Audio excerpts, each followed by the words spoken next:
Hello everyone, কেমন আছো? আশা করি সবাই ভালো আছে। আলহামদুলিল্লাহ, আমিও ভালো আছি।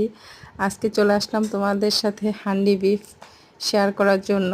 তো আশা করি সবার ভালো লাগবে। এখানে নিয়েছি 1 কেজির মতো গরুর মাংস। এখানে আমি সব মশলা করে নিয়েছি, মশলাগুলো ব্লেন্ড করে নিলাম। এখানে আমি দিয়ে দিব সেই ব্লেন্ড করা মশলাগুলো দিয়ে দিব, গোটা গরম মশলা, শুকনো মরিচ, তারপরে দিয়ে দিব আমি হচ্ছে পরিমাণ মতো লবণ, পরিমাণ মতো তেল দিয়ে হাতে মেখে নিব। তার এখানে দিয়ে দিব 4টা রসুন, দিয়ে দিব চুই ঝাল। চুই ঝালটা দিলে রান্নার স্বাদটা, টেস্টটা মনে হয় আরও দ্বিগুণ বেড়ে যায়। এখানে আমি 30 মিনিটের মতো ম্যারিনেট করে রাখবো। তারপরে আমি সব মাংসগুলো 30 মিনিট পর হাঁড়িতে দিয়ে দিব।